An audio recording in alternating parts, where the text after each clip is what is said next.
आज यहाँ पर वार्ड नंबर 6 भाजपा पार्षद प्रत्याशी संजीत थपलियाल जी के जो कार्यालय का ओपनिंग होना है, शुभारंभ होना है और यहाँ पर उनके समर्थन में कई भाजपा से संगठन से जो है पदाधिकारी लोग यहाँ पर हैं और इसी बीच हमारे साथ बने हुए हैं मेयर के जो प्रबल दावेदार रहे हैं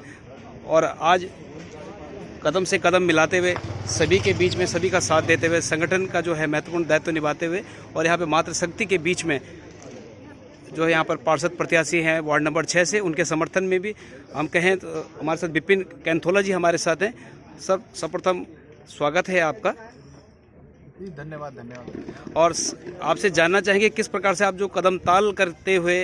इन सबको मजबूती देते हुए यहाँ पर इनके साथ में हैं। देखिए, भारतीय जनता पार्टी एक अलग राजनीतिक संगठन और भारतीय जनता पार्टी के अंदर जब तक टिकट की दौड़ होती है तब तक हर कार्यकर्ता जो भारतीय जनता पार्टी का एक्टिव मेंबर है, जो भारतीय जनता पार्टी का सक्रिय सदस्य है, वो अपने अनुसार उसको कौन सा चुनाव लड़ना चाहिए। अगर जो पार्षद के लिए चाहता है कि पार्षद में चुनाव लड़ना है तो पार्षद के लिए, मेयर में चाहता तो मेयर के लिए, तो सभी लोग जो हैं अंतिम क्षण तक संगठन के मध्य में अपनी बातें रखते हैं, संगठन के नेताओं को, संगठन के लोगों से संपर्क करते हैं कि किसी भी तरीके से उनको की दावेदारी जो है पुख्ता हो सके। लेकिन संगठन सर्वोपरि प्रत्येक कार्यकर्ता के लिए होता है और यहाँ पर भारतीय जनता पार्टी ने जो हमारे कोटद्वार के पूर्व विधायक है शैलेंद्र सिंह रावत जी, उनको टिकट दिया है। तो निश्चित रूप से सारे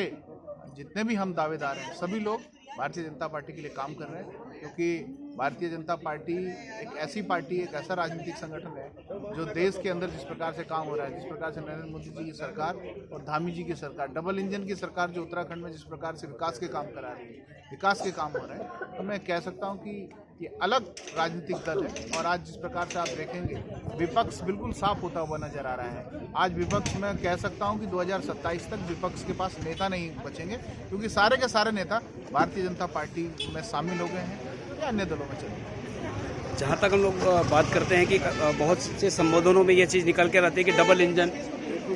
बात आती है डबल इंजन सरकार की, तो यहाँ पर एक चीज़ और भी निकल रहा है कि डबल की जगह हम इस बार ट्रिपल करेंगे। जबकि हम लोग देखते हैं कि जो ये नगर निकाय के चुनाव है या हम बात करें नगर निगम के चुनाव की, तो एक तो मेयर जो पद का प्रत्याशी जो है, या हम ये कहें जो मेयर का जो पद है अपने आप में एक इंजन है और साथ साथ में जो 40 वार्ड हैं वो भी कहीं ना कहीं छोटे से इंजन है। तो अगर हम जोड़ें इसको तो 41 इंजन और हो जाते हैं। डबल इंजन तो आपकी सरकार पहले ही है, तो कितने इंजन को और आप समझते हैं कि इनके साथ इस क्रम में जुड़ेंगे? देखिए,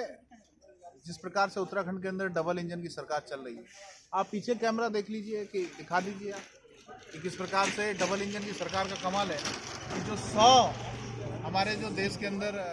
रेलवे स्टेशन बनने हैं अमृत योजना के अंतर्गत, उसमें एक कोटद्वार का रेलवे स्टेशन है। ये कोटद्वार गढ़वाल का प्रवेश द्वार है। ये कोटद्वार गढ़वाल की शुरुआत यहाँ से होती है और ये ऐसी धरती है जहाँ पर राजा भरत का जन्म हुआ, जिनके नाम से इस देश का नाम भारत पड़ा। आप ये देखिए, इसी के बगल में पीछे रोडवेज बस अड्डा है, उसके सौंदर्यीकरण के लिए, उसके निर्माण के लिए काम चल रहा है। ऐसी तमाम योजनाएं जो है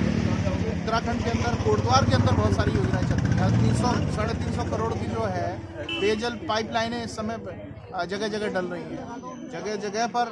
जहाँ पर सड़कें बनानी हो उसे बेहतर सड़कें बनाई जा रही हैं। एयर कनेक्टिविटी की बात हो तो कोटद्वार के अंदर भी जो है किस प्रकार से हेलीपैड बन सके, अच्छा हेलीपैड बन सके, ताकि देहरादून के लिए, दिल्ली के लिए यहाँ कनेक्टिविटी हो। बहुत सारे क्षेत्रों में काम हो रहा है। मैं कह सकता हूँ कि जो डबल इंजन की सरकार है उस पर ट्रिपल इंजन मेयर का जुड़ेगा, चौथा इंजन जो है वार्ड मेंबर का जुड़ेगा। और जो प्रधानमंत्री जी ने बोला है, जो नरेंद्र मोदी जी का सपना है कि वार्ड मेंबर से लेकर के और देश का प्रधान सेवक एक ही पार्टी का होगा, तभी विकास बहुत तेजी से होगा। क्योंकि पिछली बार हमने देखा है कि कोटद्वार के लोगों ने जो भूल की, पिछली बार कोटद्वार के लोगों ने जो भूल की कि कांग्रेस की मेयर प्रत्याशी को यहाँ से जिता दिया, उन्होंने 5 साल कुछ काम नहीं किया। एक ही बात 5 वर्ष बोली कि हमारी सरकार राज्य में नहीं है इसलिए पैसा नहीं मिल रहा है, जबकि उनका कोई तालमेल भारतीय जनता पार्टी के विधायकों से नहीं रहे, चाहे पूर्व विधायक रहे हो, चाहे आपके विधायक हो, किसी से भी उन्होंने कभी भी कोटद्वार के विकास के लिए, कोटद्वार के लोगों के भले के लिए, कोटद्वार के लोगों की उन्नति के लिए कोई भी मसला उन्होंने कभी न सांसद के समक्ष रखा, न कभी मेयर ने विधायक के यहाँ जाने की जहमत उठाई। केवल और केवल वो जीत गए और उत्तरा कोटद्वार की जनता जो है उसने अपने आप को ठगा महसूस पाया, क्योंकि जिस प्रकार से कांग्रेस के तमाम पार्षदों ने और तमाम जो विकास कार्य हैं उन पर जिस प्रकार से मायूसी पिछले 5 वर्ष नगर निगम के अंतर्गत रही है, मैं ये कह सकता हूँ कि अभी मौका है और भारतीय जनता पार्टी के जो मेयर प्रत्याशी हैं, जो हमारे वार्ड मेंबर के प्रत्याशी, पार्षद के प्रत्याशी, उनको अधिक से अधिक संख्या में जिताने की मैं आपके चैनल के माध्यम से भी अपील करता हूँ कि सभी को बड़ी संख्या में, बड़े अंतर से यहाँ से आप चुनाव जितवाइए। भारतीय जनता पार्टी 25 तारीख के बाद जैसे ही मतगणना समाप्त होगी, रिजल्ट सबके सामने होगा। कोटद्वार में जो भाजपा का मेयर होगा, भाजपा के पार्षद होंगे, भाजपा का बोर्ड होगा, तो पहले ही बोर्ड से हमारे जो मेयर हैं, जो हमारे पार्षद हैं, वो कोटद्वार के विकास की नींव रखेंगे।